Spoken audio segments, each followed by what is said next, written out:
So Congress government విషయానికి వస్తే ఈ గవర్నమెంట్ స్థిరంగా ఉంటుందా, ఉండనిస్తుందా బీజేపీ? రేవంత్ రెడ్డి 5 ఏళ్ళు ముఖ్యమంత్రిగా కంటిన్యూ అవుతారా?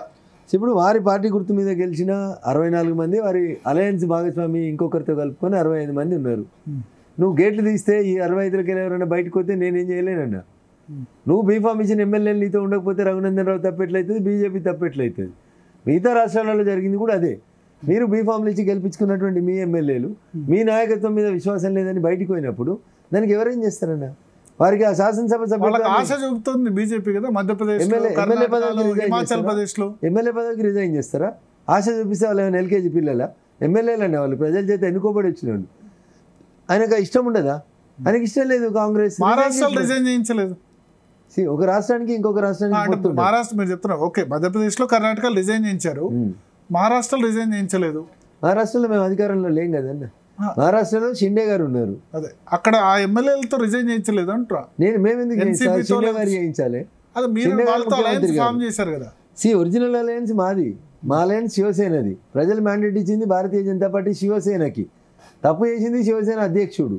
ఆయన చేసిన తప్పుకు ఆయన ఫలితం అనుభవిస్తారు. ఇక్కడ రేవంత్ రెడ్డి కూడా వాళ్ళ పార్టీ ఎమ్మెల్యేలు వాళ్ళ సొంత పార్టీ నుంచి థ్రెట్ ఉంది, బీజేపీ నుంచి థ్రెట్ ఏం లేదు. బయట నుంచి ఎందుకు థ్రెట్ ఉంటుంది అన్న? నీ గేట్లున్న ఎమ్మెల్యేలు నువ్వు భద్రంగా ఉంచుకుంటే బయట నుంచి థ్రెట్ ఎందుకు ఉంటుంది? ఎందుకు వస్తుంది? బట్ ఇన్ఫాక్ట్ టీఆర్ఎస్ ఎమ్మెల్యేలు జాయిన్ అవుతున్నారు.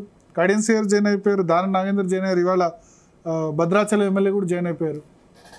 సో ఇదంతా ఈ తప్పు కారణం ఎవరు? చంద్రశేఖరరావు గారు కాదా? నీకు 88 మంది ఎమ్మెల్యేలు వచ్చిన తర్వాత నువ్వు కాంగ్రెస్ని విచ్ఛిన్నం చేయలేదా? 18-19 మంది ఎమ్మెల్యేలు కలిసే వాళ్ళ ఫ్లోర్ని ఖతం చేసినావా, చేయలేదా? అందులో నుంచి 2/3 ఎమ్మెల్యేలు ఎత్తుకుపోయినావా, ఎత్తుకుపోలేదా? నీవు నేర్పిన విద్య నీరజాక్ష అని వాళ్ళు చేసిందే ఆయన చేస్తున్నాడు ఇప్పుడు. అందుకని ఆ ఇద్దరికి ఏం డిఫరెన్స్ లేదు కాబట్టి మాకు అధికారం ఇస్తారు ప్రజలని నేను చెప్తా ఉన్నా మీ ద్వారా. మీరు కూడా తీసుకున్న వాళ్ళే కదా. ఇప్పుడు నేను తీసుకుంటే రిజైన్ చేయించినామన్నా, కర్ణాటకలో చేయించిన మధ్య. ఇప్పుడు రాహుల్ గాంధీ నిన్న మేనిఫెస్టోలో, మన మేనిఫెస్టో రిలీజ్ చేస్తూ పార్టీ మారితే ఎమ్మెల్యేలు వెంటనే ఆటోమేటిక్గా డిస్క్వాలిఫై చేస్తామని చెప్పారు. అది బీజేపీకి ఆమోదయోగ్యమేనా? ఇప్పుడు రాహుల్ గాంధీ గారు కాంగ్రెస్ పార్టీ ప్లీనరీలో బహిరంగ సభల్లో మాట్లాడితే కాదు కదా. ఎమ్మెల్యేలను డిస్క్వాలిఫై చేయాలంటే భారత రాజ్యాంగం ఏం చెప్తుంది ఫస్ట్ అది చదవాలి మనం. అది చదివి వచ్చిన తర్వాత దాంట్లో ఎట్లా మార్పులు చేయాలనో ప్రపోజల్ పెట్టమని ఉండి 10 ఏళ్ళ నుంచి ఎందుకు పెట్టలే? 10 ఏళ్ళ నుంచి ఎందుకు పెట్టలేదు అంటున్నా. మేనిఫెస్టోలో పార్లమెంట్లో బిల్ ఎందుకు పెట్టలేదు? రాజీవ్ గాంధీ పార్లమెంట్లో బిల్ ఎందుకు పెట్టలేదు? వాళ్ళు లేరు, 10 ఏళ్ళ అధికారం మీరున్నారు. ఆ 10 ఏళ్ళ అధికారం లోపల ప్రపోజ్ చేయొచ్చు కదా, చర్చ పెట్టవచ్చు కదా, ఓ ప్రైవేట్ బిల్ మూవ్ చేయొచ్చు కదా. ఏమైనా చేసిరా? పార్లమెంట్ నడుస్తుంటే పక్క దేశాలకు వారిపోయిన చెప్పండి. మీరు కూడా ఎమ్మెల్యేగా ఉన్నారు కాబట్టి ఈ పార్టీలు అధికారంలో ఉన్న వాటికి జంపులు, సార్ మీరు అధికారంలో ఉన్న పార్టీలకు జంప్ చేయలేదు, నమ్ముకున్న సిద్ధాంతం పట్టుకుని ఉన్నారు ఎప్పుడు కూడా. అలా దురదృష్టం. నేనైతే ఒక మాట చెప్తాను, ఇర్రెస్పెక్టివ్ ఆఫ్ ద పార్టీస్, ఎవరికైనా తాను గెలిచినటువంటి పార్టీ నచ్చలేదు, పార్టీ ఇచ్చినటువంటి బీఫామ్ ద్వారా ఎమ్మెల్యే కానీ ఎంపీ కానీ గెలిస్తే మీరు ఆ పార్టీకి లాయల్గా ఉండలేని పరిస్థితి ఉంటే better you quit the job. MLA పదవికి స్పీకర్ ఫార్మేట్ లోపల రిజైన్ చేసి మీకు నచ్చిన పార్టీలకు పోండి, మీకు నచ్చిన ఎలక్షన్స్ కొట్లాడండి.